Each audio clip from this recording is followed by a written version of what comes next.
భారతదేశంలో నియోజకవర్గాల పునర్విభజన కొరకు బీజేపీ ప్రభుత్వం తీవ్ర కసరత్తు చేస్తుంది. 2029 నాటికి పునర్విభజన చేసి తీరాలని అనుకుంటుంది. గత సమావేశంలో 54 ఓట్లతో ఈ తీర్మానం వీగిపోయింది. కానీ ఇప్పుడున్న పరిస్థితుల్లో బెంగాల్లో టీఎంసీ చీలిక, తమిళనాడులో డిఎంకే కాంగ్రెస్ పార్టీ నుంచి విడిపోవడం వంటి అంశాలు బీజేపీకి కలిసి వస్తున్నాయి. అయితే డీలిమిటేషన్ జరిగితే ఎన్ని స్థానాలు పెరుగుతాయి, దక్షిణాది రాష్ట్రాలకు పెరిగే సీట్లెన్ని, మరీ ముఖ్యంగా మన తెలుగు రాష్ట్రాలకు ఎన్ని స్థానాలు పెరుగుతాయో ఇప్పుడు తెలుసుకుందాం.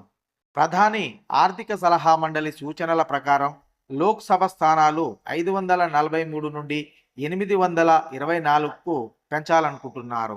ఇందులో 373 స్థానాలు యథాతథంగా ఉంచాలని, 170 స్థానాలను విభజించాలని అనుకుంటుంది సలహా మండలి. 111 స్థానాలను 3గా విభజించాలని, 59 స్థానాలను 2గా విభజించాలని సలహా ఇచ్చింది సలహా మండలి. అయితే తెలంగాణలో 4 స్థానాలు, ఏపీలో 6 స్థానాలు 3గా విభజించాలని అనుకుంటున్నారు. అంతేకాకుండా తెలంగాణలో 1 స్థానాన్ని 2గా, ఆంధ్రప్రదేశ్లో 1 స్థానాన్ని 2గా విభజించాలనుకుంటున్నారు. తెలంగాణలో హైదరాబాద్, సికింద్రాబాద్, మల్కాజ్గిరి, మెదక్ వీటిలో ఒక్కొక్క దాన్ని 3గా విభజిస్తారు.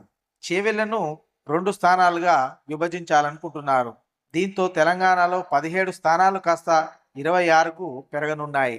ఆంధ్రప్రదేశ్లో రాజంపేట, కడప, కర్నూలు, నంద్యాల, అనంతపురం, విశాఖపట్నం వీటిని ఒక్కొక్క దాన్ని 3 స్థానాలుగా విభజించాలని, మచిలీపట్నాన్ని 2 స్థానాలుగా విభజించాలనుకుంటున్నారు.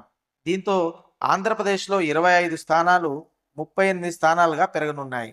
పునర్విభజనకు జనాభా ఆధారంగానే కాకుండా పట్టణీకరణ, సామాజిక వర్గాల ప్రాతినిధ్యం, భాషా వైవిధ్యం వంటి అంశాలకు సమాన ప్రాతినిధ్యం ఇవ్వనున్నారు.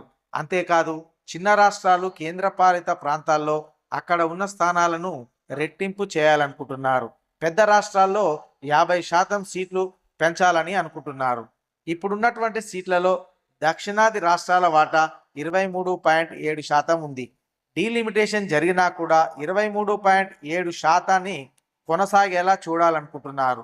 దీంతో ఈసారి జరగబోయేటటువంటి పార్లమెంటు సమావేశాల్లో పునర్విభజన బిల్లును ప్రవేశపెట్టి తద్వారా అమలయ్యేలా చేయాలనుకుంటుంది బీజేపీ ప్రభుత్వం.